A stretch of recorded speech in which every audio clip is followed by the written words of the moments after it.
What is going on, you two people? Neo Cards and Comics here. Today, we have a very, very special episode for you. I had the pleasure of sitting down and talking to Peter, the CEO over at SGC. That's the what you're about to listen to. It goes about an hour and 20 minutes, so it is a long one. I know.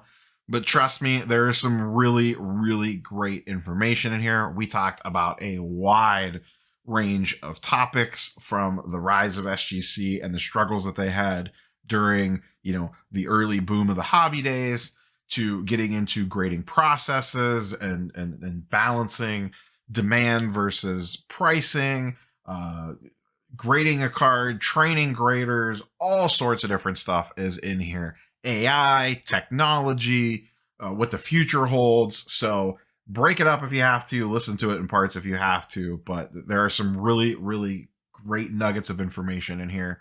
He's very gracious with his time. I was allowed to basically ask him anything that I wanted to.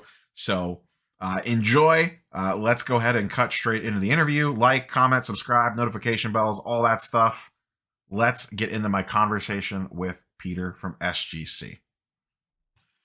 All right, we are joined by Peter. I believe CEO. Is that your official title, Peter? Is it president, That's king the of all title today, man. SGC? I just keep climbing the ranks. Just keep climbing those ranks.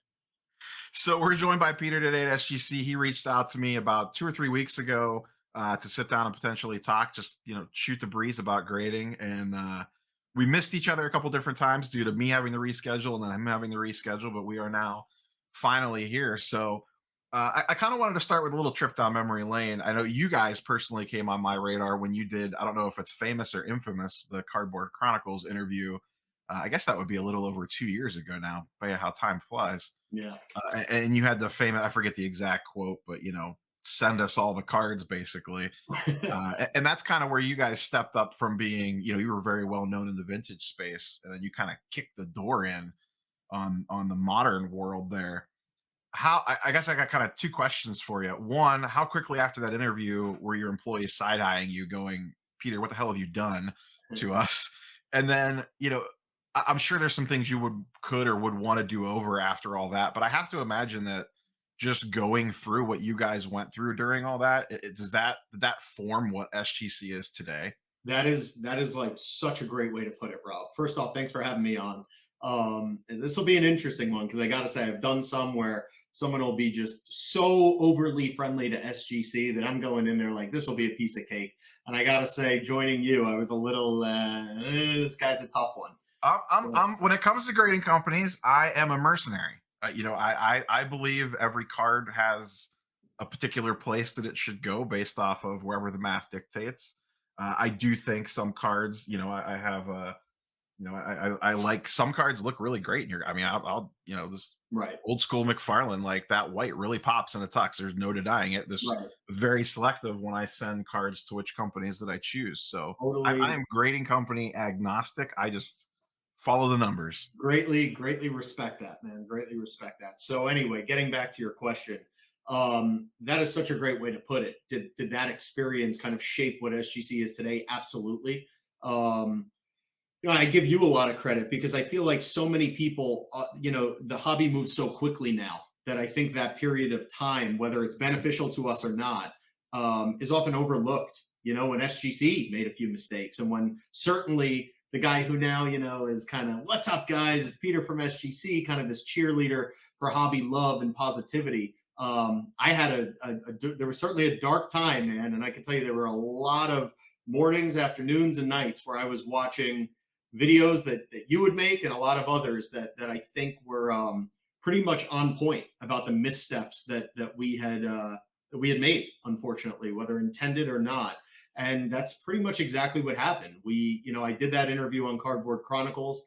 I think I was expecting to have to do a whole lot to get a few modern cards in the building. And credit to the hobby, the collectors of this hobby proved to be, at least in my maybe biased opinion, a lot smarter than I may have given them credit to be because they sent us a lot of modern cards. And I think I've said it before. I was expecting, maybe we'd pick up a big kind of bulk account or a guy who has a bunch of high end modern that's throwing his faith behind SGC. And instead, it was no exaggeration, a tidal wave of submissions. The fact that we are where we are today after going through that is it's really remarkable. My biggest regret is not taking more pictures because it has just been Um, it is unbelievable the changes that have happened here in such a rapid time span. how quickly after that interview posted were you like, uh oh? To be honest, I walked into work, I believe, if I remember correctly, and it was a long time ago now, I think that interview, I don't remember if it was recorded on Friday, but I believe it went live on a Friday. And we're just watching the submissions do things we'd never Yeah, like a seen ticker before. spinning on that order number Pretty, machine. pretty much, man, pretty much. And I just remember I walked into the office that Monday and I had legitimately like 350 or so emails from people. Just basically, remember back then as well, this big money wasn't in the hobby. Mhm. It wasn't as glitzy and glammy as it is today. So the way that kind of I believe that the card collecting community may be underserved today, times it by 50 back then. I mean, it was atrocious the way that this hobby was being treated by some of these companies. So I think, you know, I just think overall, like the message hit home. I guess it really struck a nerve with people. Where when you had anyone who was just willing to say, like, "Hey, thanks for your business, thanks for your support," it went a very long way. And I'm just thankful for all of those experiences because today I stand as confident as ever that SGC has officially, like us or hate us, we've made a very positive impact on this hobby. Yeah, I know. I mean, you guys really took it on the chin. I mean, you talked about it a little bit. I'm sure you were watching all the various talking heads out on the internet. I remember being critical of you guys mostly from a communication aspect of like, we all know that you're behind. Can you at least like say like, hey, we're this? And maybe you guys legitimately didn't know. I don't know, but that was the piece that I always was frustrated with. And that was when I first kind of came back into the hobby as well. I think I sent cards to you guys before I even actually had a YouTube channel up and running because I'm my 2 year anniversary is actually next week, and I think I sent cards to you shortly. A first batch. I think I sent you guys 2 batches back then. But you guys have rebounded greatly. Obviously, I mean you're now known probably best in the industry for customer service. I know I've gone back and used you guys for stuff just recently. How hard was it? Because I think this is something else that kind of gets glossed over a little bit. All those orders walk through the door. How insane was it to try to scale up during a pandemic? So first off, let me fall on the sword real quick because you're 100% right, Rob. That was the big mistake. It was just look, dude. Like we get it. You're not PSA with an army of employees yet, but just come out and tell us that you're not PSA. Totally. I could chalk it up to it's almost like rookie mistake. I think also I almost fell victim. Speaking personally, honestly, I think I fell victim to the way things were done. I think I almost Mhm. felt like well, this is the way grading works. They give you your cards, and then again, it was 2 years ago, but I think to call it a communication mishap is underselling it. I mean, it was communication was non-existent, totally on me. Hopefully, people feel like today we've kind of done what we can to make that right to this point. But Yeah, I mean, I think your reputation on the customer service side exceeds it now. I haven't had any issues that I've had to deal with on the customer service side, but I get comments and DMs and stuff all the time from behind the scenes of like, hey, like I had this little thing, they took care of it instantly. Like people are always messaging me about all the different grading companies, like just these little things right, here and there. And I don't think I've ever had anyone message me of like, hey, I have this ongoing issue with SGC. What should I do?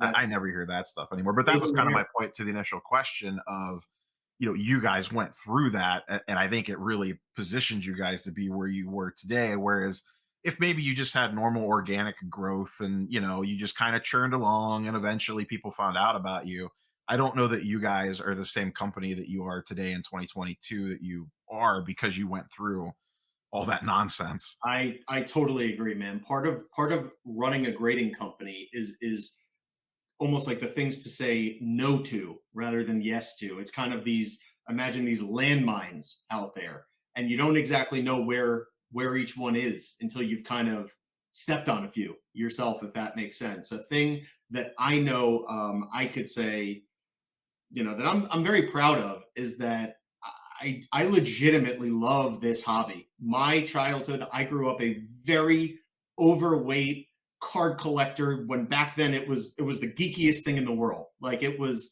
you weren't cool if you went home to do cards. You were like the guy who, you know, probably wasn't sitting with a ton of people at lunch. And that was kind of me. So the fact is to be essentially handed that unbelievable responsibility almost overnight, just because again I did a video where I just said I love the hobby. I'm a part of the SGC team, and I may have a small team, but I can say definitively that everyone I work with loves the hobby. And then all of a sudden we're given this unbelievable task, which is basically to not only get these cards graded, but get them graded accurately, get them back, and somehow get in the next round of orders after we've essentially, pardon the for lack of a better term, screwed over everyone who threw their faith in us. So it was definitely, honestly, man, I hear the term brick by brick really thrown around loosely, but there is no better way to describe the growth here than brick by brick. I remember legitimately the interviews, like the employees that really run this place now, to a large degree. I'm talking not necessarily the grading side of things, but the operations, the business side of things. I remember the interviews, and it's just surreal if I would have known what this thing would turn into. And I really owe it to all the people that I was interviewing, because I basically told them that, I know a lot about this industry. And if we can just do it right, really, really cool things will take place. And to call what's happened at SGC here really cool is just, it's not giving it the credit it deserves, man. This is really it's like a family. Every business says, "Oh, we're a family," but this one is pretty damn close. It's about as close as you could get. When you did that interview, how big was your team, give or take? Oh, I mean, we often struggle, man. It's like one time I speak, I say it was seven people. The next one I Yeah, say I it mean, was yeah, nine. just roughly It speaking. was honestly, man, it was, imagine you had one person. Let's put it this way. It was as if you had one person at every department, so that if someone was on vacation, it was like, all right, so Someone sliding over. oh, not only was someone sliding over, but if we didn't have that substitute, it was like, all right, so the cards will go out Monday. Like it was that small. And I think what's helped us so much is there was this unreal emphasis on the grades themselves. Like when I go out there, the last thing I want to do is come off like I'm bashing other companies, but I am not afraid to put our grading team on a pedestal, because I mean, expert is not the word for guys like this that have devoted 22 years of their lives to, again, grading cards before card grading was this unbelievably lucrative, cool thing, if that makes sense. Um, that team, those 7 or 8 people, basically each formed their own departments. And the thing that really gave us the upper hand was that each of those people loved the hobby, loved cards, and loved SGC. And you just don't find that anywhere else. I didn't hire a manager. I've worked for Home Depot and manage. It doesn't work. So this place, it's all internal promotions. It's all on merit, and you give people a shot, and they show them. They kind of show you to be their best versions of themselves. And when you're being taught cards by someone who legitimately loves teaching cards and just loves cards in general, you usually are a good teacher. And that is what SGC has thrived at. It's basically passing that hobby love, that card knowledge down to kind of the next generation of employees who will carry us forward. Just to circle back to the question I asked earlier, because we got sidetracked just a little bit there. How what you talked about, each one of those individuals kind of came out to expand into their own basically department leads. I cannot only imagine how challenging that must have been to do while you're on lockdowns, work restriction, like spacing issues with 6 feet apart and all the different nonsense that we all went through the last couple years. That had to be absolutely insane to try to onboard new people, train them, deal with piles and piles of cards coming in, and get orders out the door all at the same time. Yeah, it is. I don't think I've told this story publicly, and I don't know if it's intentional that I haven't or not, but I feel comfortable telling it now, so I'll tell the story. Honestly, Rob, those 7 or 8 people are like, you may as well have this logo tattooed to their chest. They weren't here for the money. Back in 2020 when things went boom, they were here because they just loved the work. It's a dream. I mean, honestly, like think about if you got to wake up in the morning and basically, identify a bunch of really interesting vintage cards or modern cards or TCGs. Like it does not suck to work in this industry, that's for sure. And speaking to the challenges, I think what greatly benefited us was that the although we were a small team, it was almost like if you've ever seen the movie 300, where a Mhm. group of a small amount of individuals take on an army simply because they just want it more.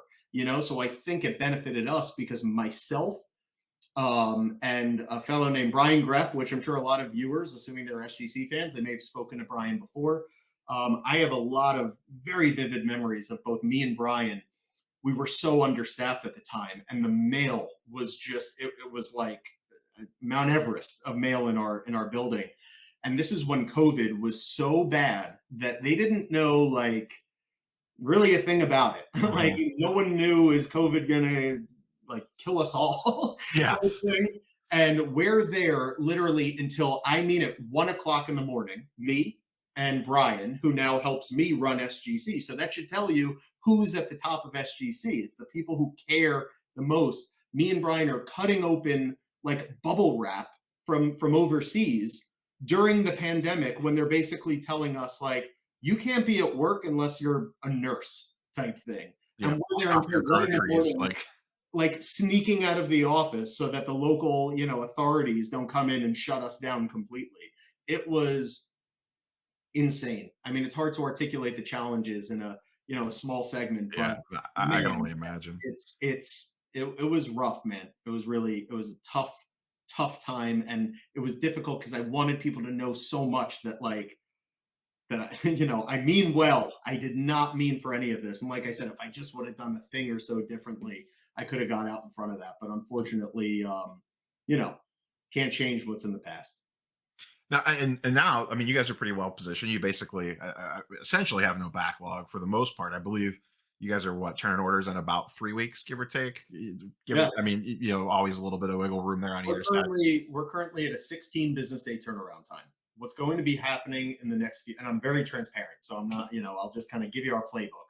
What's going to be happening in the next few days is I'm going to have the very um, really a great situation where my team, I'm estimating based on kind of the analytics that I'm looking at here, that we're going to be catching up.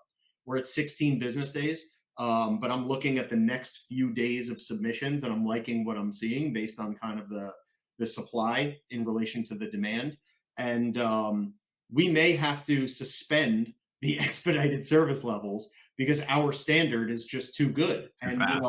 I have to be honest, like your average investor would tell me, don't do that because you have an upsell there. Like monetize your turnaround time rather than just speeding everything up. Hold it back. Then you could get $40 a card for 10 Mhm. day and 80, but it's that kind of thing. But I don't believe in it, man. This business is way too lucrative with the kind of numbers that we're putting out there. You know, honestly, I just would rather have, like, my goal. I've said it for years now. I want an immediate turnaround time. I don't know if you've heard of a company called StockX, but Mhm. that industry functions the way, in my opinion, industry should function, where you buy an item, it's authenticated, or in our case, graded, and it comes back like no storage whatsoever. So that's what Um, we're going for. Immediate turnaround time is the end goal. how tricky of a tightrope? Us talking heads on the content side always kind of talk about this. How tricky is it to manage the whole incoming orders, cost to grade, turnaround time, backlog? Like, are you constantly? I just imagine like there's probably just some board somewhere that you could just kind of see the whole workflow or whatever. And there's obviously there's different levers that you could pull to probably, hey, we can lower the price $10. That'll get us more orders in the door. We can increase the price $10, and that'll kind of slow things down. I have to imagine that's something you guys are probably constantly looking at because you don't want a situation where you have a backlog again, but you also kind of want that perfect, not that there's perfect, but like the right amount of orders coming in and the right amount of orders going out on the other side where it all balances. Now, I don't know how often it actually does, but I assume that's the goal. Yeah, I mean, first off, you refer to yourself as a talking head. One reason, Rob, that I reached out to you, and it's weird to call you Rob and not Neo because I've just always known you as Neo. But What's up, YouTube people? You do There something you like go. that. Honestly, man, a reason I consume your content is because I happen to think there are a lot of people do what you do. And I hear some things and it just makes me laugh because they're so out of touch with the actual way that these decisions are made, kind of. And one reason I was drawn to your channel is I happen to think, don't get me wrong, there's a thing or two on this side of the line where I may feel you're off a little bit but overall, you're pretty on point with how the supply and demand thing kind of works. And you're also on point when you tell me I have a big board. Yeah, I have a lot of very useful kind of data points where I can forecast out actually what's coming in the future as opposed to now, which gives us a great upper hand in not only maintaining turnaround times, but also being able to function like a friendly company should, because they're not under this gun of looking at millions and millions and millions of cards behind them. The bottom line is, though, you also mentioned kind of finding that perfect spot, and you don't think there is one. There really isn't, but luckily, we've done a pretty damn good job of that, man. I mean, we've been open now. We heard, back in March, we definitely were blindsided by PSA shutting down, but pretty much since really early May or so, we've had almost an exact amount come in as go out, and that's with, remember, Rob, that's with our capacity increasing. So in Mhm. other words, as the increases happen here, they also happen here. What happens? I mean, look, you made a video today on PSA's announcement. I'm seeing these same announcements, and I don't have some crystal ball here. We'll have to play. We'll have to kind of see how things shake out. And what we want for SGC is to make sure we're kind of um, I guess, feeding the beast of the hobby, which is pumping graded cards out, graded correctly in a reasonable amount of time. And if that means lowering the price, we'll be lowering the price. If that means keeping the price exactly where it's at, that's what we're going to do. The only thing I refuse to do is put ourselves in a position where we must treat someone like crap because there's too many of them. It's just not happening. I know everyone wants a low price because it means you can make a few extra bucks on your cards. And hell, I would like that too. I mean, like, that doesn't suck. But the bottom line is if it's too attractive to too many, all of a sudden my team is not big enough, no matter how quickly I try to grow it. By the way, nor is his PSAs, who's sending out, quite a few more cards than we are. It's kind of the name of the grading game at this point. I'm just proud because we kind of stamped our name behind that model, honestly, way before anyone else did. And we're just the little guys out here in Boca. Yeah, you guys have been churning stuff for a while now with little. How many months has it been now with basically essentially no backlog? It's been really since or really March of last year. That's what March I of thought. last year was incredible. At that time, PSA was open. We had an amazing month, and then they closed, and that threw my supply and demand totally out of whack. We virtually had to close down. With the price increase, it was Yeah, I remember basically that. just keeping people out. Another thing I probably could have done even better. Not probably, definitely. I could have gotten on with you and said, ask me the hard questions, ask me why I tripled price, and I think it would have made a lot more sense to people. But the bottom line is, it was basically just putting a moat around our office. We felt that there were some very loud competitors that we didn't think were necessarily, let's just say, doing things the way that they should be done and being as honest as they should be. And we decided to sync them with everyone's cards. We decided that they would not make the hard decision that we made, putting the hobby first, but rather grab the money, which is in Mhm. the massive quantities that came in. We shut down. There was one bad day of a lot of angry Instagram comments, not a fun day for me, but it had the desired effect. Our competitors got flooded, again, we're not in the business of trying to, do badly on our competitors. This is a hobby for everyone, but make no mistake, when there's a competitor that's really not doing the right things and we know more than the public, let's say, about those things, yeah, I'm gonna go after them because I care about this hobby. Yeah, no, and I remember even when PSA did that price increase, and then you guys had yours. Like I think it was like the day after. It was very quickly after, It wasn't was, it? dude, it was April 1st, Yeah. April Fool's Day. Yes, that's right. I forgot I, about that. I I, remember that. And I remember a lot of people in the comments were like, "This is a joke, right?" my wife I'm sitting there red in the face feeling like I have to vomit because I feel like I just killed SGC. And she's reading through, she's like, oh my God, everyone's just writing the clown emoji. I'm like, oh my god. But look, man, the truth is everything that we've done since could not have happened if we were to have just welcomed in all those cards, because I would have been talking to you instead about no backlog. We would have been discussing our progress on the backlog literally from that span. No, it was super smart because I even said I remember distinctly talking about these that exactly what you just laid out. When PSA shut down, I said from their perspective, this is extremely smart because they're going to screw everybody else, which you guys pump the brakes to kind of prevent at least some of that stuff from coming in the door.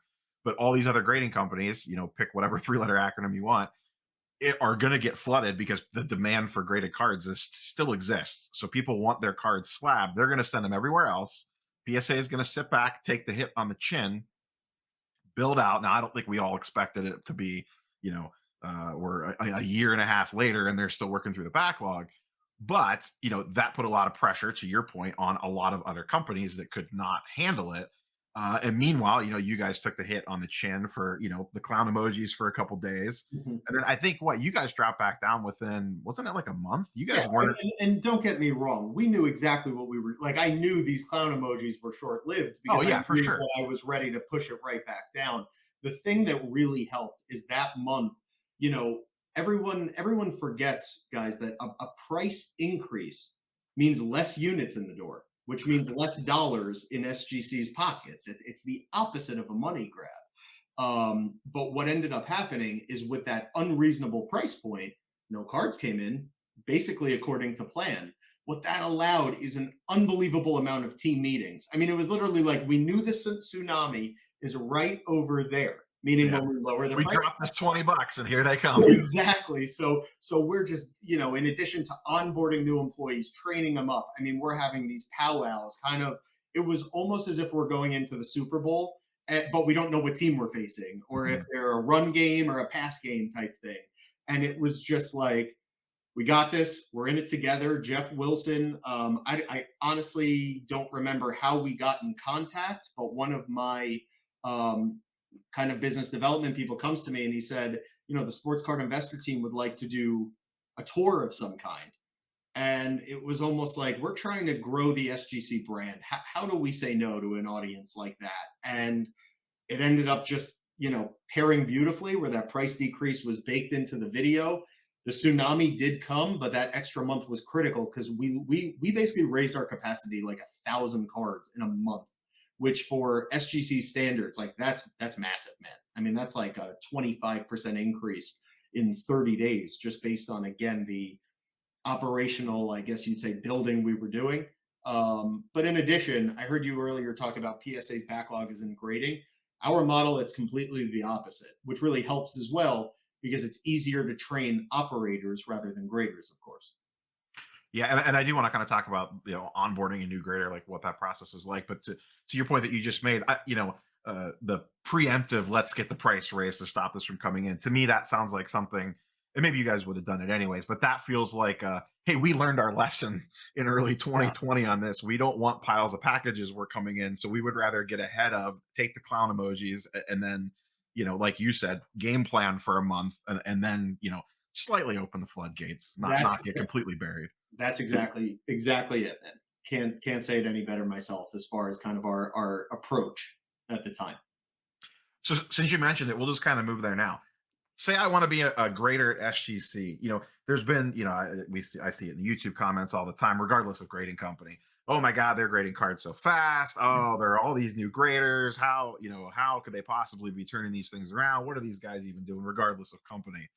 If someone wants to be a grader at SGC, what does that process look like to go from, getting through the interview with you once okay, cool, you're in the door, to actually sitting down with a card in your hand and looking it over to assign a grade or whatever your guys' process is? So the first thing I want to say, Rob, is and I hope I'm not like speaking out of turn here, but again, my transparency can help me, it can hurt me, but I'm transparent nonetheless. There are companies, not people watching this. There are companies watching this, studying what I'm saying. Just so you know, I'm positive of that. And the reason they are is because we are so good at this aspect. Like I do know a few things that a lot of your viewers may not, because I'm running SGC. Mhm. There are companies watching this, taking notes right now on literally on how SGC is doing what they're doing because we are doing it so much better than everyone else. Now, let me be clear. Our label doesn't have a hologram, okay? Our holder, there are things about it. I hold it. I'm like, you know what? If we did this and this, that would be really cool. In other words, technologically speaking, even branding, like we're not at every show, we're not everywhere. I want to be clear that there are things we're great at and things we're not great at right now that we need to work on. But one thing we're really great on is this process. So everyone watching, get out the notepad and take some notes on You don't how have to give to away any trade secrets, but just in general, a macro level look. Here's the way it works.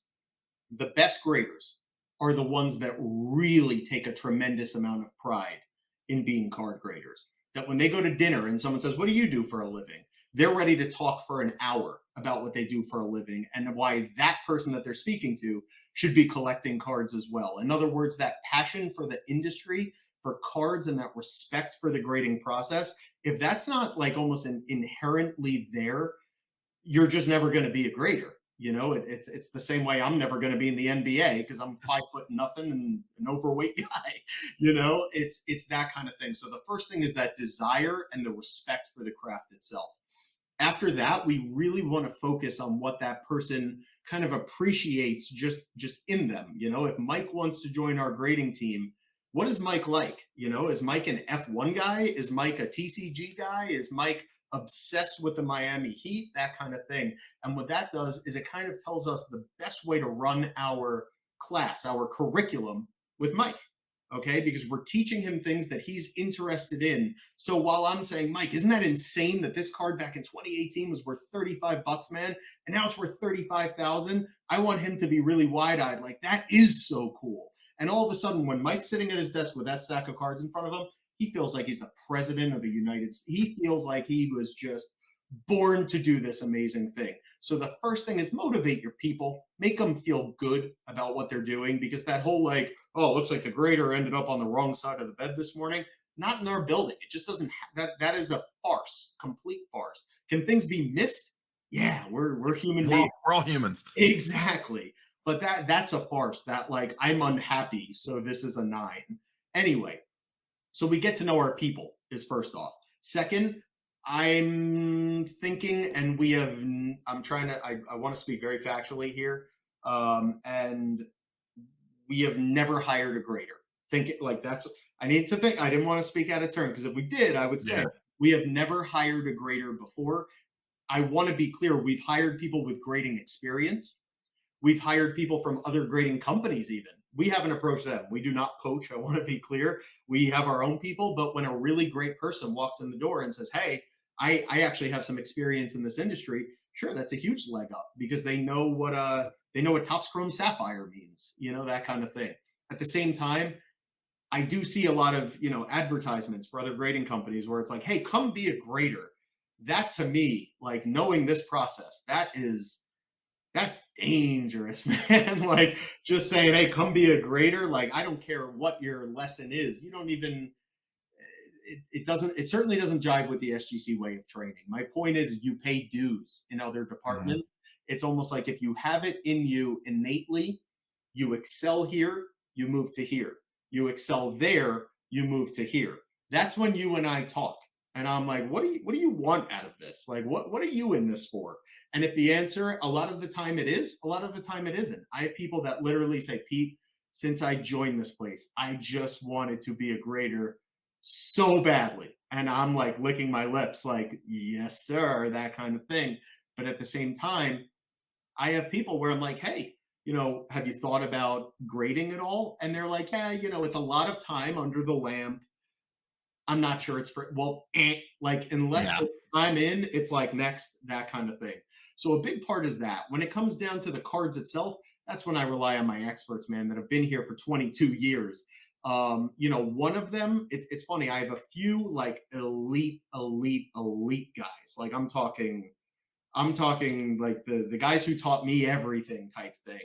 One of them is I almost refer to him as like our lead. Imagine he's not the guy who's making everyone around him better, but he's the guy like 52 mantles, you know, T206 Cobbs, whatever, or a LeBron RPA, whatever it is, that'll go to, let's say, that person. But then we have another expert who's just brilliant at the articulation of grading. That's the hardest part about this industry, and that's why a lot of these massive entities that have come in to kind of monetize on the gold rush of cards, they're struggling right now because if you don't understand it and appreciate it yourself, how the hell could you get that girl or guy to appreciate it? So the biggest thing I think is it's almost this tribal, I love this, so I'm going to pass it on to you, but only because you love this too, if that Mhm. makes sense. It's almost this old school, like we're making boots in the 1800s type thing.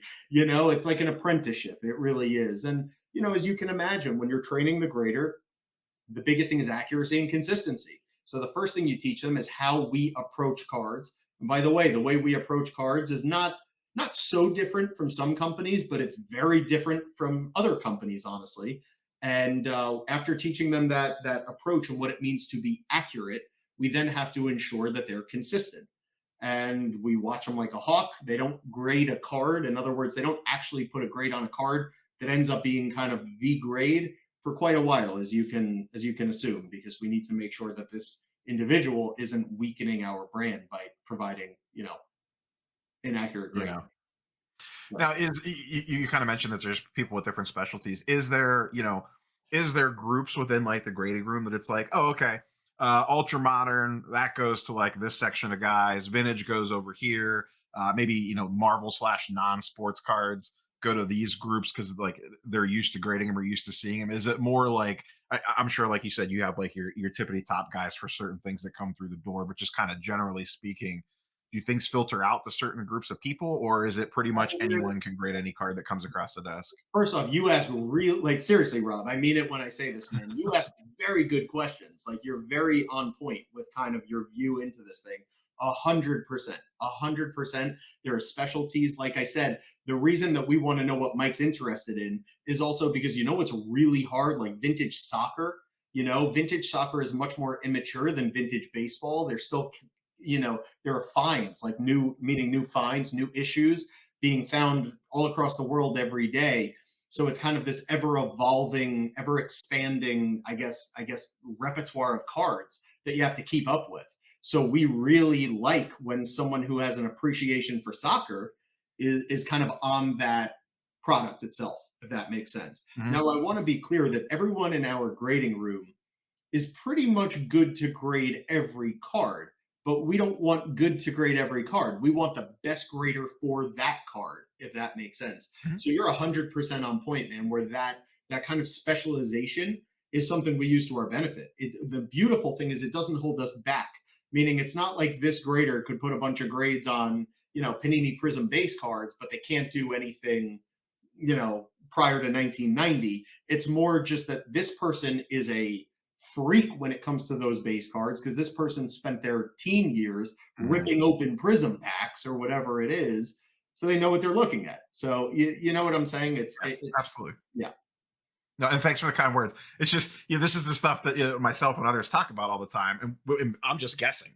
I'm making assumptions on how I think it works. So if I could actually ask you, hey, how does this work? It just makes me to be able to put out, better content and also actually speak to what's literally happening versus me going, I think this is what they do. This makes Right, sense to me. I don't know if that's what they actually do or not. right, right. It's got to be interesting to see because you guys probably see like whatever the next trend is at kind of the same time. One of us goes on and starts talking about Marvel cards, and then all of a sudden, probably, wow, we're getting a lot of Marvel cards through the door. Or we're getting a lot of F1, or we're getting a lot of like, pick the niche thing. Like right now, a lot of people are talking about Star Wars stuff. Do you guys see that come in waves like that? You're like, oh boy, here, wow, we're getting a ton of Marvel cards all of a sudden, and we're getting a ton of X, like more niche market thing, not just like, base Prism bulls or whatever. Yeah. No, look, that's in large part, that's why this is a dream job for me, because we are basically a reflection of the hobby. If you're all talking about Star Wars, you better believe that we have a large percentage of Star Wars in the building that month, as opposed to the next month is, like I said, F1 or soccer or, magic, whatever it is.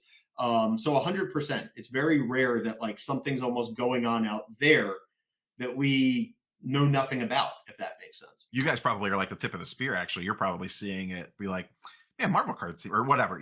This non-sport category seems to be picking up, or this thing seems to be picking up, and then all of a sudden, it just kind of keeps going and going. What's the process when all of a sudden?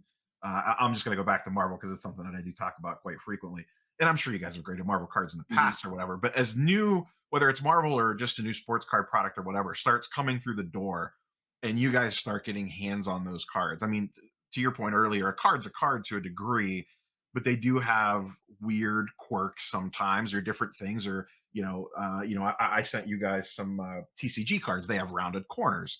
Just like these weird little things like that. What's the process when you guys see new product come through the door? Is there like a meeting, or is there like, hey, we're seeing a bunch of this? Like, how does that work when something new hits your guys' Yeah. desk? So another thing that I could definitely speak to about our process that kind of, in my opinion, at least, sets the quality apart is the fact that when there is a new product, a new issue that's coming in, and even when it's not necessarily that, it's just one of the first that we've seen, let's say. Um, the way that it works is we are very in touch with the way that, let's say, your business works, Rob, or your collection works. In other words, we understand how you think, because at the end of the day, like, I'm the guy here. Like, I just told, like, I'm the CEO somehow, and like, look how cardy I am. Like, I'm not, I saw in PSA's update today they had a heat map. Okay, I don't Mhm. know what a heat map is. Let's put it that way. My point I don't is know either, but it looked. I felt like I was doing the weather for a second because it was like red and green blobs, and it was, I there's a guess high what I'm pressure saying system is coming this: in. the guys over there, rest assured, everyone, if you're a fan of that, they're much smarter than I am. However, I am the card guy. We're the card people here. And I think what that allows us to do is craft a grading scale that ensures that we are doing what we are paid to do, which is serve the hobby in such a way. And I always tell this to our new employees, they get this speech very early on into their employment. Our job is to make sure that buyers of SGC cards are not paying a dollar more than they should because that card is not overgraded. Okay. At the same time, we're protecting the sellers of those cards, making sure that they're not getting gypped by a dollar because their card is not undergraded. In other words, it's our job to make sure that the money being transacted for that particular item is exactly what it should be because we graded the item not a 9.5, not an 8.5, but a 9, for example. So my point is when you have a deep understanding for the way that these cards are, I guess you'd say, collected, are appreciated by those pulling open the packs, you can understand how to address the issue where this card doesn't have corners, or this Mhm. card chips every single time on the back. Like, we posted yesterday a Juan Soto 2018 Topps Update Soto camo. So it's Oh, I the, saw that. I saw yeah, that. that card. And I know this from my own personal experience because I opened a ton of 2018 Top stuff. the, the base cards are hard enough. If you had a Mother's Day pink, a Father's Day blue, any kind of those parallels, those corners are literally impossible. Like, impossible. So if you have one with the tiniest, tiniest, tiniest nick on another issue, we may have taken that into account a little stronger. In other words, if your Topps Chrome card has a little tiny nick, it's like, card's kind of made of metal. It Mhm. probably shouldn't really be in this condition, but we understand that if this is going to be the best that you can reasonably expect as a collector, we may want to weigh that a little, just a little more loosely, which we deem to be a little more fairly, a little more representative of the way that collectors like you feel, if that makes sense. Mhm. So I think that understanding for the hobby, understanding for the collectors themselves, because we are collectors, is what sets our grading abilities apart. Because you rarely, again, I want to be clear, guys, things are missed. It happens and it's going to continue to happen. But when you look at the way that we've crafted our approach to doing business, essentially, that is very in touch with guys like you, Rob. You are at the forefront of our minds when we're making our decisions on these kinds of issues. Yeah, you mentioned something there, and it's something I've actually talked about in the last couple of videos that I've done. Uh, Tough versus fair. I feel like people actually don't want super tough grading; they just want fair grading. Is it fair to ding someone for a surface issue that is ultra microscopic that you can only see under 50 magnification, and you're going to be like, ah, that's an 8. You know what I mean? Right. I don't know that people want that.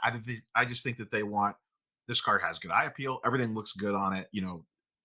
That's a 9.5 or a 10. Whatever. But Right. I think people will straddle that line between fair versus tough, and you can kind of swing that pendulum sometimes too far one way or the other. And I feel like that's a fine line to kind of balance. Yeah, one thing that I'm very proud of, because I speak to our grading team literally on a daily basis, as you can imagine. And I happen to have been here for the full journey when we were a very, very small team to now a very large team. One thing I can say very definitively is although grading has evolved over the last, this is a 25-year-old segment of the industry, card grading. It's certainly evolved, and anyone who tells you it hasn't is feeding you a bunch of baloney. But the bottom line is although grading has evolved, our standards have not evolved since 2020. So what I mean by that is it's almost like you talk about tough. That's not a word to us. There's no such thing as tough. If the card is a 9.5, it's a 9.5. If it's an 8, it's an 8. There's no such thing as tough or like loose, or you know what I mean? And that's a common misconception in the industry, at least about SGC, because I want to be clear. As far as I'm concerned, Rob, I'm pretty sure I'm really the only one out here that's actually providing its supporters with any kind of insight into what they're paying for, I guess. But so I can't speak to what's going on over there. Mhm. But I guess I'm just saying that tough word, we truly, I mean it. And don't get me wrong. We'll one grader to another will say, hey, I'm at 9.5 on this. You think this is okay for a 10? And that grader might say, dude, you were pretty tough on it. Like that happens. Don't get Yeah, me yeah. wrong. Well, they'll say it's a 10. But these kinds of I guess you'd say like the feelings aren't there. We look at it as objective. Now, our application of our objective policies, sure, there is a level of subjectivity, and anyone who tells you there isn't is lying to you. But we're really, really good at minimizing that subjectivity down to such a sliver where if something was missed, I mean, we're talking like, hey, I think that 9 may have actually been a 9.5. We're not talking 10 to 8, 8 Mhm. to 5. That just doesn't happen with SGC. Yeah, and this is the $1 million question. This is the one that everyone speculates on and guesses on. How long? And I don't, you could speak very loosely on this. I don't want you to get in trouble. How long does it actually take to grade a card? So you're saying when it's in the grader's hands or go through the whole process? I'm going to ask you two different versions of this. One, how long is it actually in the grader's hands for, roughly speaking? And then can you kind of talk about the support? Like, I think a lot of people focus on the card in the grader's hand, justifiably so. But there's also a lot of support that happens to get that card into the grader's hands and then out of the grader's hands. So kind of take it both ways, I guess. Sure. So as far as in the grader's hands, it really varies. And I mean varies to the point where look, you have a 2022 Tops Wander, like series, what is it? Mhm. Is it series 2 or series Series one, like Series just one? the base paper or whatever. Man, am I out of touch. Holy cow, I gotta start ripping a few more packs. Anyway, so my point is that the Wander, for example, only has so much to evaluate, to see, where the centering on a card like that is so second nature Mhm. to our team that like you can basically spot it the second you look at it. You know what grade range you're in based on the centering of the card. And like you've alluded to, I believe in past videos, it only takes so long to evaluate a 2022 Wander Franco, Yeah. and unless there's a sizing issue, which could lead you to believe that the card's been trimmed, um, it's quite a short amount of time. What's different is that same card that's in the grader's hands, let's say, for maybe surprisingly, not a ton. I want to be clear, it's not this and then it goes on. Mhm. Yeah, yeah. If people think we, are shining 10 lights and change it, that's unrealistic. That's unnecessary, is what it is. Um, Yeah, I know. Just to interrupt you really quick. I remember I did a video, I think about a couple weeks ago, and it was when people were like running the numbers on the PSA backlog and how much time they were spending on cards, and there was like numbers floating around, and I'm like, I don't even. There was like I forget what the number was, but let's just call it 60 seconds a card or something, and I'm like, I don't even spend 60 seconds on my cards before I send them in to you guys, to PSA, to right. BGS. I look it over, corners look good, wipe it down with a microfiber, check some things, maybe shine it in a light real quick to check surface, penny sleeve it, card saver it, off she goes. Yeah, You know, no, it- you're in the pretty much video, I'm like, sit down with a card and spend 120 seconds with it, and you'll probably go mad. Like it right, does not take that long. And right, and this is coming from me that I'm not looking at hundreds of cards in a day. I'm right, sure that there's some muscle memory in there. To your point, right. you see some Wander Francos, you know what that card looks like real quick, especially a high pop card like that you're seeing come across the desk quite a Yeah, bit. yeah. I think the thing that takes the longest in the grading process is actually checking for surface issues, being wrinkles and creases. If Mm, somehow, imagine I could give my if I could give my grader that same Wander Franco card and say, "Hey Scott, I promise you, like the surface is immaculate. You don't have to look at surface." Oof, that card would fly because that is a large part of the process. It's actually angling the card under the lamp to ensure that that surface is clean. There's no bumps, breaks, wrinkles, creases, anything like that. Tears, obviously. So that's a large part of the process that every card requires because you could have, imagine the centering's 50-50, all corners are immaculate. It doesn't matter if there's a crease going down the back of it, that kind of thing. But I also want to be clear that Wander Franco card I happen to use is being used as being a representative of the easier. mhm. By easier, I guess I mean more efficient ways to grade a card type thing. Yeah, It and like varies. it's one that you're seeing all the time too. Your greater that card is passing through a greater's hands probably very frequently That's compared to something that is a 101 or some weird vintage thing, or to your point earlier, vintage soccer, yeah. or something in the weeds that you're like, wait, how do I even? Where is even centering on this if there's no Even border or modern, something? there are times, Rob, especially when the stars kind of align, which could tell us. That's another thing we use where since we're in touch, we happen to know what to look out for a lot of the time. Which issues will have a switch patch or which issues will have an erased autograph that's been redone, things like that. So there are times where our grading room will actually put an order on hold. They'll kind of alert our, I guess you'd say, our customer service department to contact the submitter and let them know this thing is not coming home that soon because we just have to do that deep dive into what we could find online. And we're hoping, by the way, that we don't find anything. Hmm. But hell, a computer is everywhere. Why not use it when you can? If it means ensuring you're just doing again, not the job, not perfection, but we want to be as close to perfection as possible. I mean, at this point, take out your phone, man. Go on blowout, man. Anything, that kind of thing. So that is a real thing. And I have a lot of memories, especially when we were only vintage, when I was running a much smaller version of SGC, where I kind of held every hat in this place. I would speak to these customers that would have a $300,000 card in our building. And as you can imagine, imagine if the card gets a 9, it's now a $3 million card. And if it gets trimmed, it's, a lot, Yeah, you know, yeah. so they want that card back immediately. And I know how it feels to be between this whale client on the phone that was kind enough to give us, his Babe Ruth rookie. But I'm kind of the middleman between my grading team that refuses to budge on their process, where they don't care that this guy wants his card back. Frankly, they don't care if we've had the card for 2 years. They're not just putting a grade on a card like that. So it can vary literally from, like we said with the Wander Franco, it's hard to put a seconds or minute on Yeah, and I got to get like I'm a quickly, right? 37 second. Exactly. It varies from very quickly or relatively quickly, I should say, to days. Days. Literally, like sometimes they'll literally go home. I mean it. These guys take their craft so seriously. When I say they sleep on it, I'm not joking. Like I literally mean that. They've said I need time with it. And I remember being, a 23-year-old kid working at this company.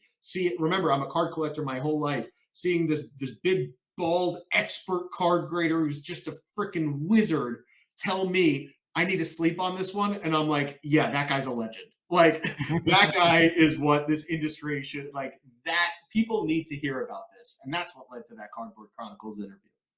So generally speaking, then let's say you mentioned very earlier, like no backlog, just the card walks in the door and walks out the door. Let's say I walked in the SGC offices, I hand you a John Morant whatever and say, grade this for me. Like what would be the timing of just moving through the various, like kind of what I talked about earlier with I think a lot of people get focused on that grader, but I think they overlook the, hey, there's a whole team that just sits there and researches that jaw card that hands that off to the grader. So when the grader gets it, X, Y, and Z thing are done. That literally all they're doing is evaluating the card because these other departments have done check these boxes. So each department is just focusing on exactly what they need to focus on. Yeah, I mean, basically, I mean, there's variance to everything. Don't get me wrong. Like even Rob, you mentioned the like other processes. One of those processes, for example, is encapsulation. And we onboard a lot of encapsulators. We're looking to grow this team.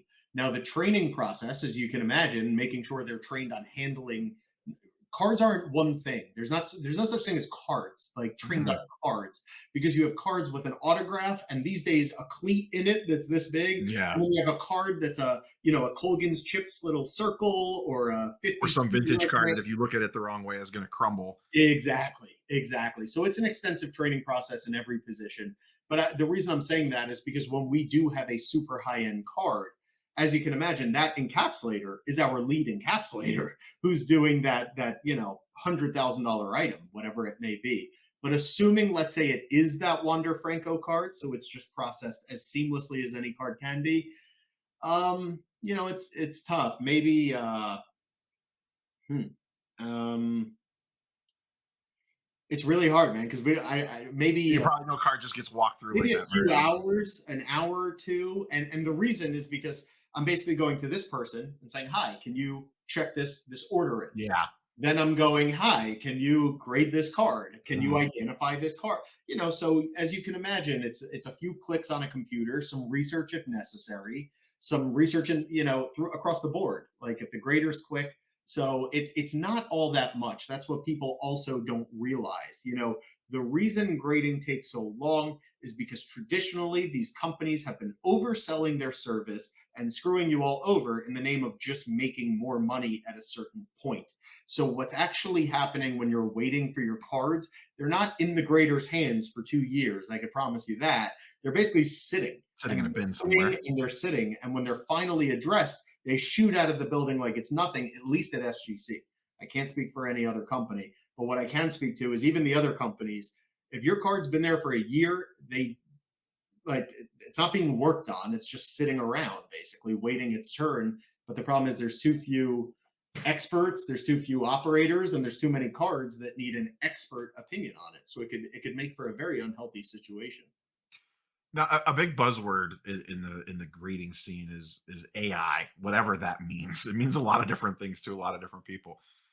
How has, whether it's AI or not, how has technology changed over the last couple of years to streamline your guys' process and make things easier? And do you see a world where 5 or 10 years from now that like literally a computer is fully grading it, or do you think that it's always going to be, maybe you get an opinion from, the AI machine, but a human still needs to get eyes on that? Or how has technology affected things at this point, and where do you see it going from here on the tech side of things?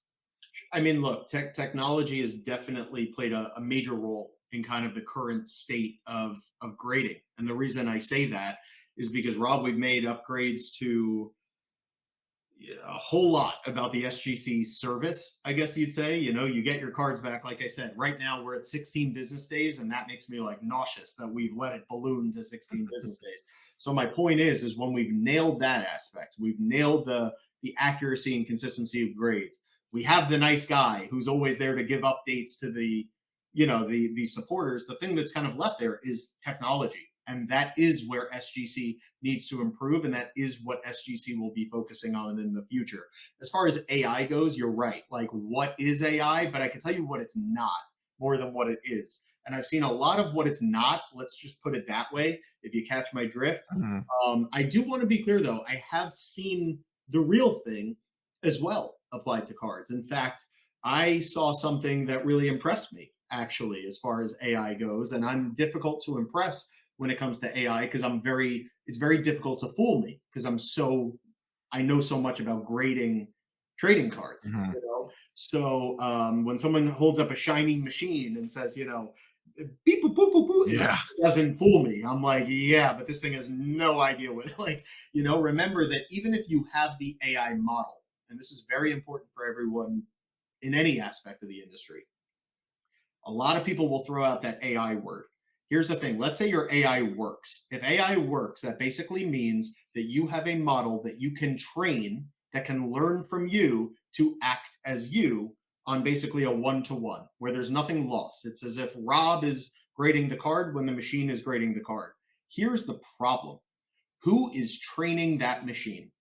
Because unless it's someone, I want to be clear, I don't know the other company's graders, Yeah. but if you brought that machine into the SGC office and you said, here, it grades the cards, I'd say, yeah, but Scott, Doug, they haven't sat with this thing for a second.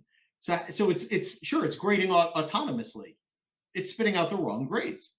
And what good is that? It's basically AI grading to ensure that every card is graded inaccurately. You know what I'm saying? So that's Yeah, no, 100%. you must ensure that the thing that's training that machine is basically what you deem to be the best grader in the industry, or your AI machine will not be the best grader in the industry.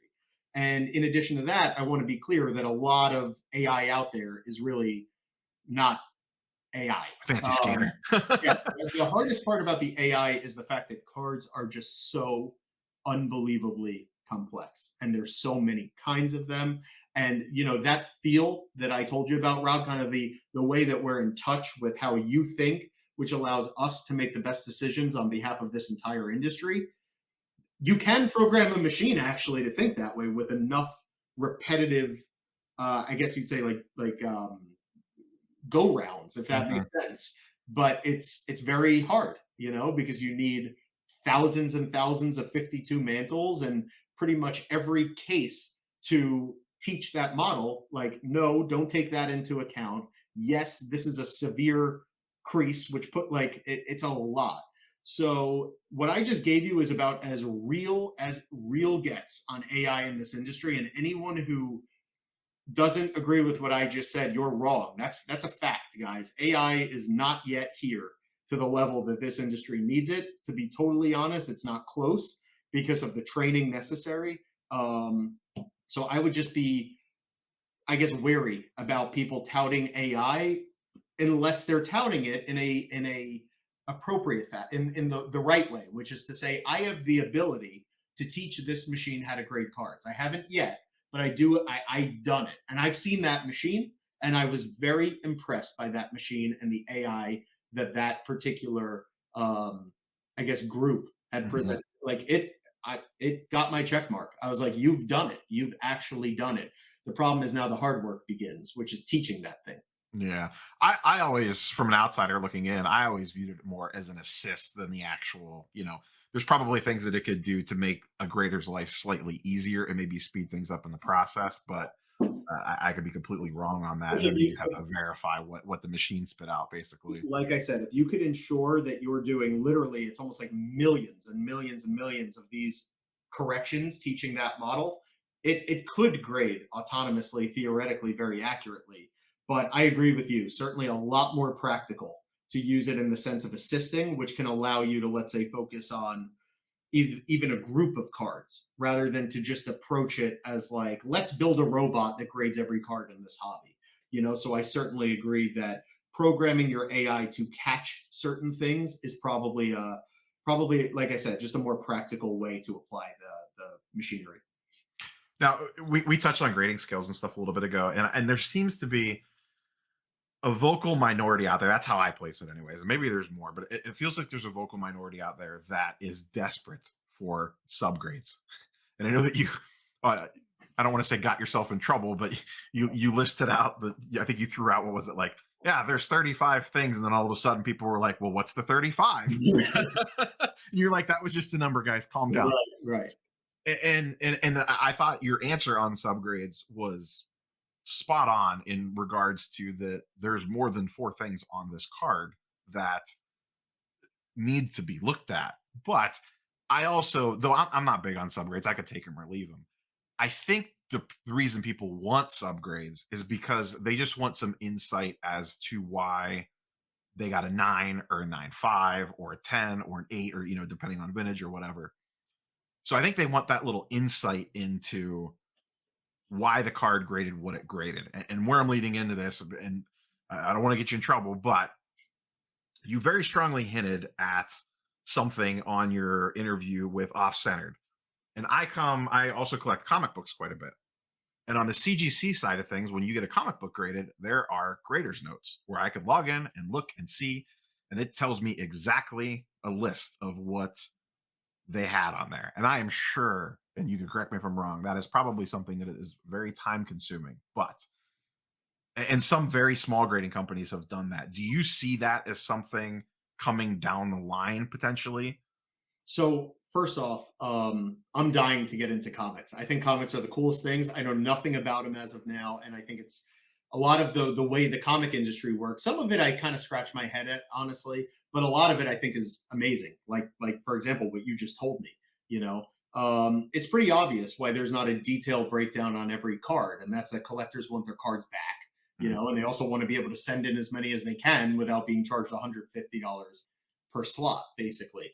Don't get me wrong, there are creative ways that you can kind of bridge the gap that may not offer you, I guess the full pie, but certainly a larger piece than you're getting now.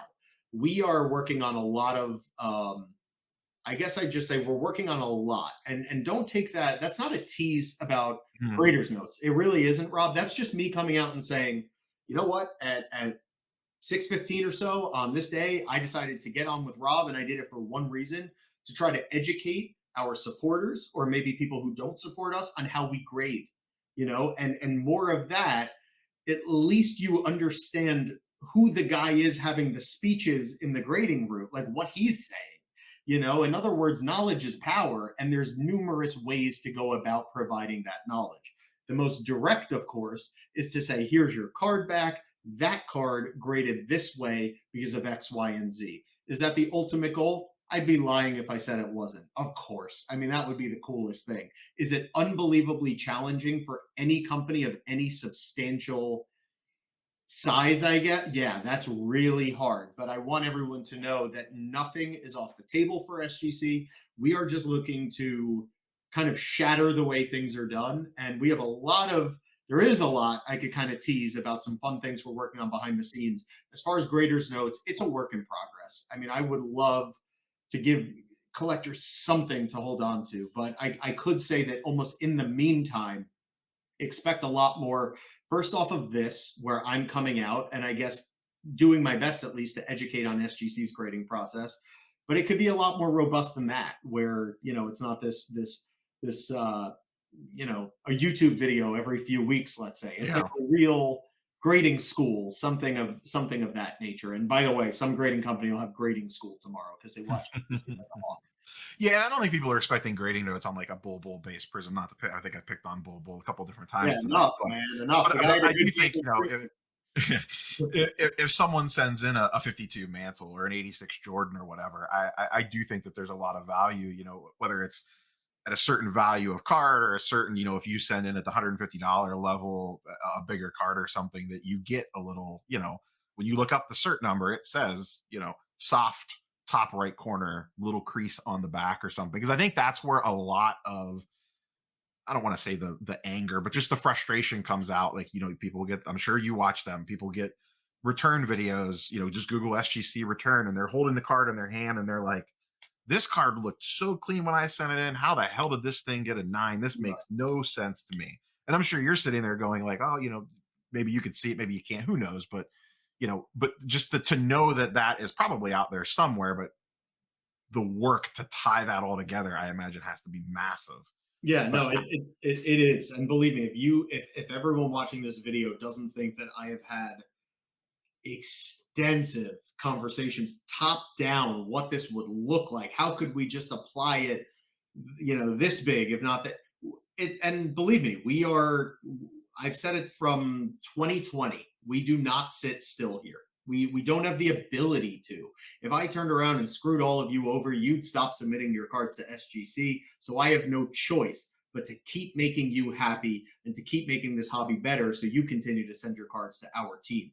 The bottom line is that will be a work in progress. I have to think for numerous companies. What I hope doesn't happen, honestly, the rat race is very unhealthy. mhm. Meaning, I'm positive that this interview will be seen by these other companies, a lot of them have a lot of employees, and some of their jobs are literally to study and report back. And I'm sure this is being viewed right now, basically.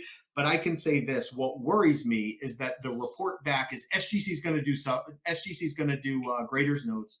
We have to beat them to the punch, so we get the next wave of cards rather than them. So Mhm. let's just do it as quickly as possible. Like Yeah, those kinds and of those halfway kinds of it, and then it's not that great or Exactly, something. man. Those kinds of money grabs are things that running a grading company, we see right through. And it's just a shame. A lot of the public doesn't, unfortunately. But that will be changing. This is still a very new industry, taking into account that a lot of the blood that's come in is very new blood that was basically in the 2020 wave.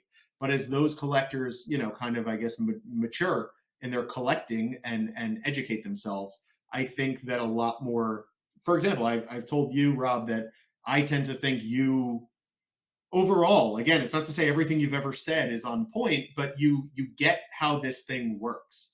And you have to think that 2 years from now, there will be a lot more Robs who kind of get how things work. And that'll allow you to call out some BS when it's happening in real time rather than me, sitting in bed, kind of rocking back and forth like this is so unfair. Yeah, I can only imagine what must go through, like from your guys' side, whether it's you or just any grading company that content creators or whatever are out there going like, oh, if they just did this, and we just make it sound like it's so simple, and you're like, and I'm sure every idea that we've thrown out, you guys have probably had 18, 20 different meetings on. It's probably on whiteboards and digital documents, and then there's probably 20 things that we're not even thinking of that you guys are like, wait till they see this, you know what I mean? Yeah. I Because mean, there you is talked about it something. earlier with the and I know that you guys hear this all the time. I've said it, plenty of people have said it. The holder, the label, could it be a little bit better? I mean, you said it yourself earlier. Sure. We talk about it all the time. I can only imagine what the process must be like to say, okay, cool, we're going to shrink our slab down just a fraction of a size. Mhm. That probably just has a billion ripple effects on the inside, from a production standpoint to machinery to this, that, and the other thing. It's So not just as here's simple as like, hey, make a better label and shrink it down. Come on, guys, what are you doing? here's the 2 second. Here's like the 2 second. I shouldn't say 2 second answer because nothing out of my I mouth say, have is. you ever given a 2 second answer? Yeah, yeah. This is more. All right. So this we'll keep this to a 2 hour answer here. So it is funny though that you speak about that ripple effect. The one thing I want to be clear on is don't think, everyone watching, that a ripple effect means almost like too much work for SGC. Absolutely not. Like we literally are willing to go to the end of the world if we think we can practically implement something, execute it well, which makes the hobby, our supporters, happier. I mean that when I say it. We've done it many times before. Having said that, that ripple effect is so real, Rob. You just used the term bring the slab in a bit. All right, bring the slab in a bit. Did you know that I have, so this card was just on my desk. This is like my favorite card of all time. I love Jordan game jerseys, but anyway, um, see this frame, meaning the black insert. Hmm. That insert is cut. It's pre-cut to hold that exact game jersey, which by the way happens to be very unique dimensions with those rounded corners. The card's got a bit of thickness with the jersey relic in it. Um, that insert is one of 250 insert shapes that SGC has currently. That number never goes down, it only goes up because as a new set comes out, we make a new insert for that set. So my point is if I change the holder dimensionally, I have to make 250 new inserts that are now the outer dimensions fit the holder. I just want to be clear to people. Don't think I'm not kind of cooking up some fun stuff because it's hard. That's nothing for like if we're convinced that something will help, the 250 new inserts is peanuts. But the ripple effect is very real. And a lot of the time, it's as easy as someone sitting at home saying, I wish it was this. It's like, well, sometimes I say, I don't, I think you're wrong. And other times I say, I wish it was that too. It's just really hard. It's going to take some time. Yeah, we want the instant gratification that we all want our cards back now. We want you to fix this now. I want you to do this now. I want you to do that now.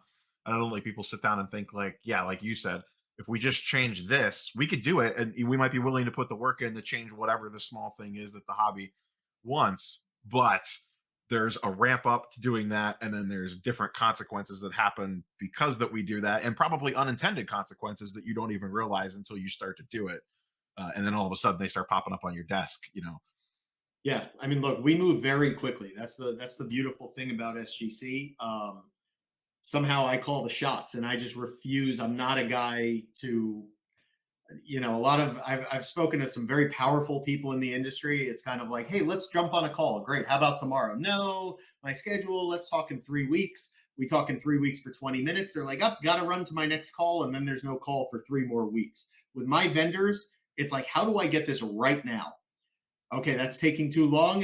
What if I pay you $5,000 if you could get me it right now? Like that's literally this. I almost bring this like blue collary, get her done style to, I guess, the highest levels of SGC. And I want to be clear. The good thing with it is whatever I lack, at least I know that I lack, my team lacks, which in large part is again this technological footprint the PSA's basically lapped us on 10 times over.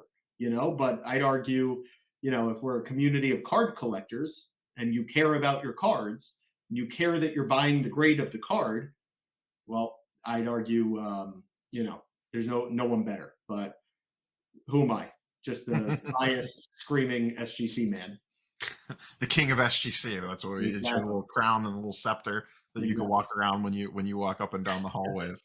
It's funny because Um, a lot of the time I meet new employees, and when they're told like, "Oh, and that's Pete's office. He's the CEO," and then I'll see them walking in the hall. I'll be like, "Hey, what's going on?" And they'll be like, "Hey, what's up, dude?"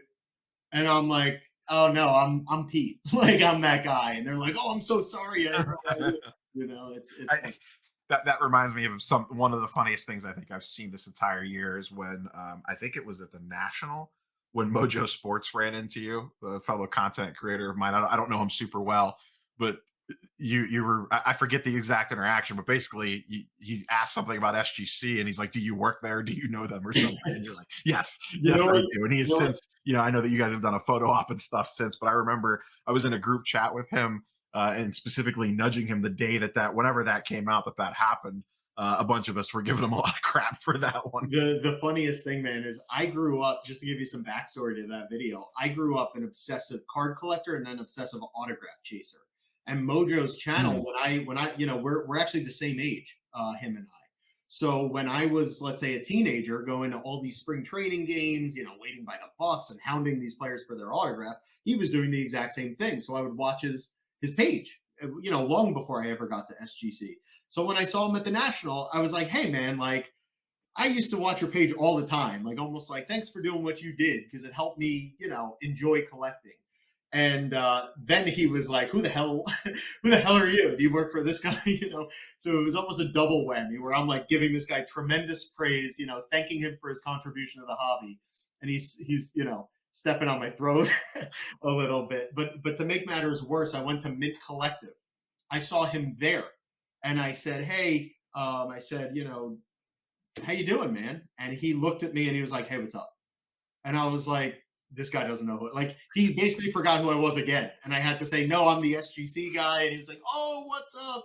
But it's just funny, you honestly, a lot of the times this industry is our supporters, whether they're SGC supporters or just collectors, they're so passionate, yourself included, myself included, that oftentimes I think we look at the grading companies and the people running them as if they're of this status. I mean, the truth is, man, like if you knew who I was out of work, like I'll probably, we're gonna get out of here probably pretty late. I'll drive through Taco Bell, get myself a steak quesarito. Like I am. It appalls me, like it appalls probably so many watching this that I have actually been given the keys to run SGC. We'll kind of wrap up on this. So, like, I mean, you guys are in a pretty good place right now. You have. I know that you're stressing because you're at 16 days, but for the most part, generally speaking, you guys are in a pretty good place now. Do you expect to have more? I know that you said you were at Mint, and I know that you guys are at the National and stuff. Are you going to try to do more? I don't want to say boil it down to just marketing, but more, getting out there to more shows and having kind of a presence. Maybe not necessarily grading on site or anything crazy like that, but at least kind of like getting out amongst the people, if you will. So this will tip our hand, and it'll give the other companies a little something to get out in front of. But SGC is going to own the show space, own it. And if we don't own it, we're going to work harder to own it, because it's as easy as paying money for flights and hotels and taking the fabulous members of your team and sharing them with the community that they're serving. And that is something that I am so excited to do. And as we continue to scale, that is a massive benefit of finally being in a comfortable place as far as the supply and demand goes. We're pulling, 10 or so individuals to go to Dallas or Boston or wherever it may be isn't catastrophic to the team's production or the turnaround time. But I want to be clear, if I wasn't bold enough in that statement, we're not just going to be at shows, Rob. Like, as far as I'm concerned, we should be at every show, every weekend, just at the very least, just thanking people for sending us their cards, if nothing else, but hopefully doing some fun things besides that. Yeah, I have to imagine that you probably have a lot of ideas in that space that you probably just haven't been able to execute because the priority the last 2 years has literally been, oh God, cards are coming in the door. We need to get them out the other side as fast as humanly possible. And now you guys kind of are positioned or about to be positioned in that space where you can, I don't want to say have fun, but kind of start to like, okay, cool, we could do, community outreach stuff, or we could kind of work on this side project of something that we've always wanted to do, but we just haven't had time to get to it because it's just "Hey, we need to get cards out the door. We need to get cards out the door." And you You guys are doing that extremely efficiently now, which and like to your point, as you scale, it now allows you to kind of start venturing down these other roads wherever they may lead you. You are totally on. Yeah, you nailed it. Exactly. I mean, basically, we're better built out where we can actually do, and you said like do some fun things. Well, not actually fun. No, like it is. Like, believe me, like it's going to a card show for Going God's to sake. shows are great. I mean, Exactly. I mean, I it's was in like, Atlanta a couple months ago. It was fantastic. Just meeting people, exactly, hanging out with people, no doubt. networking, like No all doubt. that. And It's especially fantastic. the show scene. What's really interesting actually is the last show that SGC attended besides the 2021 National was, I believe, a Philly show back in like right before COVID hit. It was almost like the last show before COVID hit. And it's almost like in the movies when someone time travels, or they wake up and all of a sudden it's like 30 years into the future and it's a whole new world. The last card show we saw, the industry relative to the size of it now was this big, and Yeah. we're just really looking forward to getting out there almost in what is the new hobby in so many ways. And in large part, it's going to be hard to take us down in that, because we are, as I hope that people think, we are as nice as we appear to be. Like, this is an awesome team of people. Yeah, now you go to a show, it's at least a bigger show. It's camera crews, Pelican cases, and a lot of kids. Honestly, there's a Yeah, lot. I mean, the amount of like to kids to teens to early 20s that you see at shows now. Even I'm blessed in Northeast Ohio. We have a billion local shows. 40 to 50 tables, which I absolutely love. yeah. I have 6 shows a month sometimes, all within an hour of me. And I talked to, some of my friends uh, that they're like, we would kill for just one 50 table show once a month. So I don't know what it is about Northeast Ohio, but we are blessed with Look, it's small funny. It's funny you say local that. shows. Yeah, no, it's funny you say that, because I grew up. I lived in New York for a large part of my childhood, where there was that kind of card presence, and my family had moved to Boca Raton, Florida, when I was about 10 years old. And I was left like, where's the card shop? Where's the card shows? I mean, I had to drive literally 45 minutes to the local card shop. I was given like a once a week, once every 2 week slot, depending on if my dad had the energy. But my point is my first card show, believe it or not, and I was a obsessive card guy, but my first card show was the 2018 National, because there wasn't such thing as a Miami show. It Hmm. was, and don't get me wrong, I'm sure some of them were out there, but to a kid before Instagram, before Twitter, even in the very, very early days of YouTube, I didn't even, my dad wasn't a card collector. He wasn't bringing me to these shows. So my point is as carried away sometimes as it could feel with the whole crew and the cameras and whatever. Look, it's better that collectors have an actual, I guess you'd say, just a path to Hmm. collecting and interacting with guys like you who have the same love of the hobby as we do. When, as a kid, I was very isolated. I had one friend who appreciated it with me. And if that friend was busy, I was basically on my carpet sitting pretzel style, organizing this way, then organizing that way, that kind of thing. I remember as a kid, I was extremely lucky because where my mom took me to get my haircut, and this was when I was like 8 or 9 years old, was in the same plaza as the baseball card shop. That's awesome. So it was like, okay, every 3 to 4 weeks, I am locked into a trip Right. to the card shop because then it would just be a matter of, Rob, don't be an idiot that day and get yourself into trouble where mom says, no, you're not allowed to go in there because you were a brat today. So it was I just, okay, I got my today's haircut day. I got to be really good. I got to be really nice. Maybe I get a couple extra bucks to get a, pack a top stadium club or whatever. And, no doubt. but it was always like locked in. I'm like, yes, at least once a month I get to go to the card shop no matter My what. favorite childhood memories are at Doubleheader. If anyone's watching this video and has been to Doubleheader, it's now closed for a long time, but it was in Long Island, New York, Oceanside. The guy who ran it was an older gentleman. He was like this old guy. He had Gil Hodges' actual 1969 World Series ring, which as a Mets fan was like the coolest thing in the world to me. But anyway, we'd go in there. It was almost like that scene out of Willy Wonka where the candy store man's just like throwing the Skittles to the kids, like free packs, grab bags. I mean, it was really cool. And I'm lucky because I grew up in kind of half the old hobby, but half the new age. You know what I mean? I'm kind of in that almost like purgatory between the old school guys and the everything's on Instagram and whatever. Yeah. Yeah, So I'm obviously a little bit unique older than you, but like I remember the days of going to buy the Beckett and checking your little up and down arrows every month. And yeah, when it came out, I remember very early on.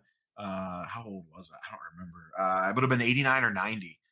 Sending cards, pulling out the piece of paper from the back of the magazine to send cards in the PSA. And sent in like a 90 Fleers Sammy Sosa and Ken Griffey Jr., which I actually still really, have. I that's don't pretty know where cool. they're laying around. They got PSA nines, which is probably pretty impressive because I did not take care of my cards as a kid. Yeah, But I still have those two original slabs and the old PSA labels. It wasn't the OG labels, but it was a little earlier on right. that I sent him. I remember me and my buddy sent them off. And and it took like months even back then. We're Really, like, wait, why are we doing this? We really didn't know at the time why we were doing it, but right. just picked the No, most random cards out it's ever. it's wild. I mean, we have some vets in this office that certainly have seen it all, and they'll tell stories about how, like in the early days, you had a graded card. People were like, "You're paying someone to grade your card," and today it's like if a card's raw, it's almost like it's not accepted currency here. Yeah, That for kind of thing. sure. It's And crazy. to your point, now to be in the modern age where it's I just pull out my app and then I check the thing and check the price and I got the fancy case and cameras and this, that, and the other thing, and trying to explain to my wife like, don't worry about how much that costs. Or I had a conversation with her the other day. I was like, listen, honey, if anything ever happens to me, don't just have a garage sale. I'm like, Yeah, right. contact someone Right. before this stuff just kind of hits the curb. You know what I 100%. mean? Yep. Yeah, no doubt. So, No doubt. Peter, I thank you so much for the time. I'm so glad you reached out to me and we were able to finally get this on. Any parting words for the audience before we wrap this puppy up? Yeah, look, I appreciate it so much, Rob. Just thanks for doing what you do on there. I'm at work right now. I'm on the clock. You're not, and that I just believe me. If I wasn't on the clock, I'd be on your end making that content as well because I love this hobby and yeah. For anyone who's supported SGC in the past, can't thank you enough. For anyone who's looking to support us in the future, can't thank you enough. That sounds great to us. Just know that as SGC continues to evolve, continues to grow, if you think that the integrity that is kind of really founded in this place at its core is going to be, I guess you'd say, a little more hazy in the future, you are very mistaken. This company is here to stay, and this company does things right under any circumstances.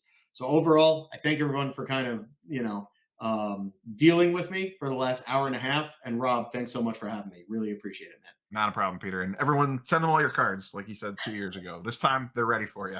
Exactly. All right. Thanks. All right. Peace, everybody.